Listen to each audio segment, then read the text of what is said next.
Hello friends, आज हम लोग राफेल फाइटर विमान के बारे में बात करेंगे और यह जानने का भी प्रयास करेंगे कि आखिर क्या खासियत है इस फाइटर विमान का जो चर्चा का विषय बना हुआ है। ऐसे देखा जाए तो जब से भारत सरकार ने फ्रांस से राफेल विमानों का सौदा किया है तब से ही यह चर्चा का विषय बना हुआ है। इसके दामों आदि प्रक्रिया को लेकर भी काफ़ी विवाद रहा, लेकिन हम लोग उस विवाद के बारे में बात नहीं करेंगे, नहीं तो एक अलग ही डायमेंशन खुल जाएगा। आज हम लोग राफेल विमान की सिर्फ खासियत के बारे में बात करेंगे। और जैसे कि देखा जाए तो हमारे जो वायुसेना प्रमुख हुए उन्होंने भी कहा कि राफेल एक गेम चेंजर साबित हो सकता है और इसके आने से भारतीय वायुसेना काफ़ी मजबूत होगी। इसके अलावा कई रक्षा विशेषज्ञ और जो मीडिया के एक्सपर्ट हुए उन्होंने भी कहा है कि राफेल विमान काफ़ी ज़्यादा आधुनिक किस्म की और इससे सेना को मजबूती मिलेगी। और एक चीज़ अभी देखिए कि न्यूज़ चैनल, सोशल मीडिया, अखबारों के माध्यम से निकल कर सामने यह भी आ रही है कि 29 जुलाई को भारत को 5 राफेल लड़ाकू विमान मिलने जा रहा है। जो आप स्क्रीन पर देख रहे होंगे अभी कि इसमें लिखा हुआ कि राफेल विमान को हैमर मिसाइलों से भी लैस किया जा रहा है। तो पहले इसके बारे में बात करते हैं, फिर अन्य पहलू पर ही बात करेंगे। तो जैसे कि देखिए कि इसमें लिखा हुआ है कि जो भारत राफेल लड़ाकू विमान आ रहे हैं तो उसको नज़दीक से लक्ष्यों पर अचूक निशाना साधने के लिए हैमर मिसाइल से लैस करने की बात कही जा रही है। और कहा जा रहा है कि चीन के साथ जो LAC पर तनाव है उसके मद्देनज़र यह अहम निर्णय माना जा रहा है। और ऐसा है कि ये जो हैमर मिसाइल है उसका रेंज कहा जा रहा है कि 60 से 70 किलोमीटर का होगा, जो किसी भी लक्ष्य को भेद सकती है। और है कि जो हमारी भारतीय वायुसेना है उसने इस प्रक्रिया को आगे भी बढ़ा दिया खरीद के लिए। और फ्रांस एजेंसी ने भी कहा है कि हम इसको काफ़ी शॉर्ट नोटिस पर भारत को ये मिसाइल हम देंगे। उसने एक बात और कहा है कि अगर फ्रांस मतलब कि किसी अन्य ग्राहक के लिए भी ये मिसाइल तैयार कर रही है तो उसकी एक खेप भारत को हम देने के लिए तैयार हैं। फिर है कि इसी में आगे लिखा जा रहा है कि दुर्गम पहाड़ियों में लक्ष्य को नेस्तनाबूद करेगा हैमर मिसाइल। और देखिए कि फिर उसी में नीचे लिखा हुआ कि हैमर जो है मध्यम दूरी की हवा से सतह पर मार करने वाली मिसाइल है।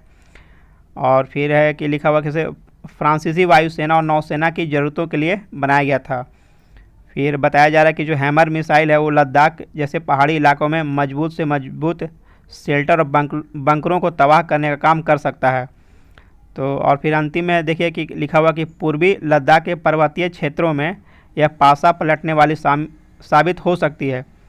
तो यह तो हो गया आपका हैमर मिसाइल की खासियत कि वो कैसे मतलब कि क्या उसका खासियत है, पहाड़ी क्षेत्रों में कैसे काम करेगी। और अभी हम लोग देख रहे हैं कि चीन के साथ विवाद भी काफ़ी बढ़ रहा है, तो उसके मद्देनज़र सेनाएं ठीक ही काम कर रही है कि चूँकि ज़रूरत भी है भारतीय सेना को अभी काफ़ी ज़्यादा लड़ाकू विमान की। और अगर उसमें हैमर मिसाइल आता है तो उससे निश्चित तौर पे राफेल की ताकत बढ़ जाएगी। ये तो हुई हैमर मिसाइल की बात। इसके अलावा भी हम लोग राफेल की क्या खासियत है उस पर भी बात करते हैं और यह भी जानने का प्रयास करेंगे कि चीन पाकिस्तान के साथ युद्ध में भारतीय वायुसेना का कितना ताकत बढ़ाएगा ये राफेल विमान।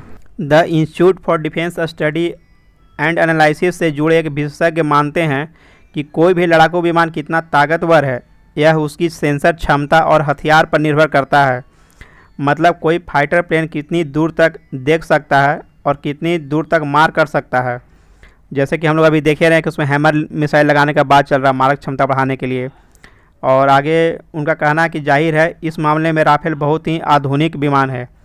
और आगे उन्हीं के कहते हैं कि भारत ने इससे पहले रूस से सुखोई विमान खरीदा था। तो जो सुखोई विमान खरीदा था वो आज से समझिए कि 20-21 साल पहले का बात वो कह रहे हैं। और कह रहे हैं कि 21-20 साल बाद अब जो कि भारत सरकार ने राफेल विमान को खरीदा है तो टेक्नोलॉजी काफ़ी इसकी ज़्यादा एडवांस है। तो इस मामले में राफेल विमान को काफ़ी अच्छा मानते हैं।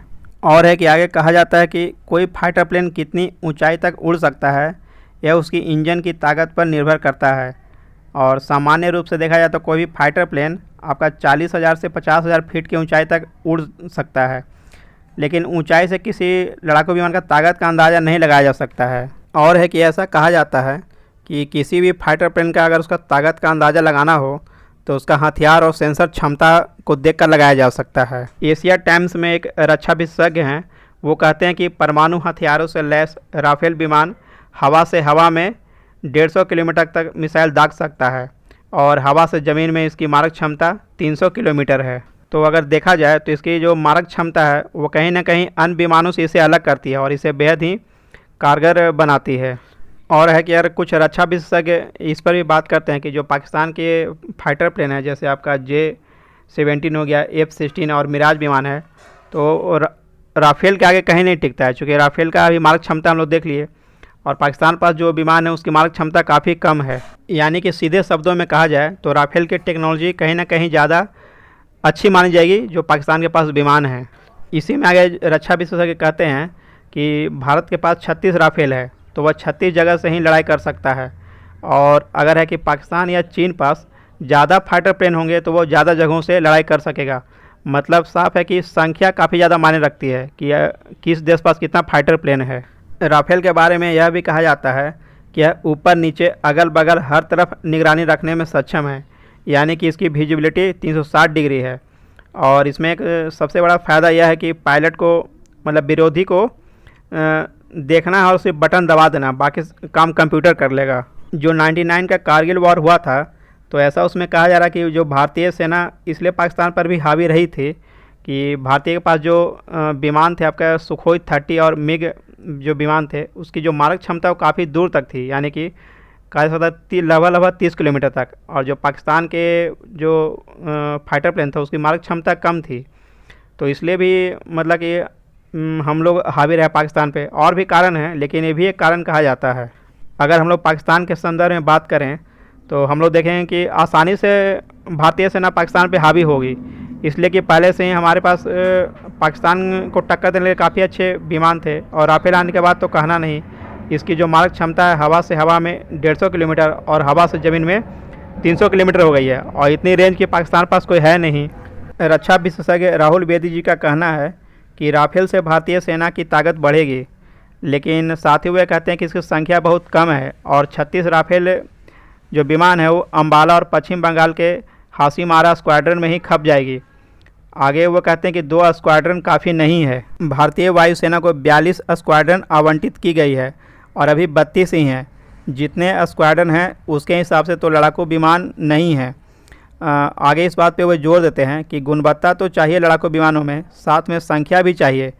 अगर पाकिस्तान या चीन के साथ मुकाबला कर रहे हैं तो लड़ाकू विमानों की संख्या काफ़ी होनी चाहिए। आगे वो कहते हैं कि चीन के पास जो फाइटर विमान है वो हमसे बहुत ज़्यादा हैं और राफेल विमान बहुत एडवांस है, इस बात को ही मानते हैं। उनका ये कहना है कि लेकिन चीन के पास ऐसे फाइटर विमान पहले से ही हैं और पाकिस्तान के पास जो F-16 है वो भी बहुत ज़्यादा एडवांस है। आगे वो इस बात को भी कहते हैं कि चीन के पास राफेल से भी ज़्यादा बेहतर विमान है जिसका नाम है J-20 और ये चीन का 5th फाइटर एयरक्राफ्ट प्लेन है जो उसने खुद ही बनाया है। और एक बात ये भी कहा जाता है कि चीन जल्द ही बड़ी संख्या में J-20 को शामिल करेगा और चीन के पास पहले से ही बड़ी संख्या में 4 और 4.5 जनरेशन के फाइटर प्लेन मौजूद हैं। तो अगर देखा जाए कि अगर ऐसा कभी समय आता है कि एक साथ 2 फ्रंट पे अगर वार हो जाए, जैसे बिपिन रावत कई बार 2 फ्रंट वार की बात कर चुके हैं कि एक साथ अगर चीन और पाकिस्तान के साथ हमें युद्ध करना पड़े तो पाकिस्तान से तो हम लोग निपट लेंगे, लेकिन चीन के मामले में फंसते हुए नज़र आते हैं हम लोग। तो यही कहा जा सकता है कि जो 36 राफेल लड़ाकू विमान आ रहे हैं उसकी संख्या काफ़ी कम है। ज़रूरत है कि संख्या को बढ़ाया जाए, क्योंकि जितना ज़्यादा राफेल आपके पास फाइटर प्लेन होंगे, वो चाहे राफेल हो या कोई भी हो, तो आपकी मारक क्षमता बढ़ेगी। आप कई स्थानों से दुश्मन पे मार कर सकते हैं। और अगर एक साथ 2 फ्रंट की वार आई तो जाहिर सी बात है कि वायुसेना की भूमिका काफ़ी बढ़ जाएगी। और उसमें अगर राफेल विमान की बात की जाए तो इराक और सीरिया के युद्ध में भी इसका इस्तेमाल किया जा चुका है और राफेल विमान ने अपनी क्षमता को भी बेहतर प्रदर्शन किया है उस युद्ध में। तो हम लोगों ने देखा कि क्या है राफेल विमान की खासियत, और वीडियो को यहीं तक रखते हैं। और अगर आपको किस तरह कोई सुझाव या कुछ और बातें कहनी हो तो आप अपनी कमेंट बॉक्स में लिखकर बता सकते हैं। और वीडियो को यहीं ख़त्म करते हैं। धन्यवाद।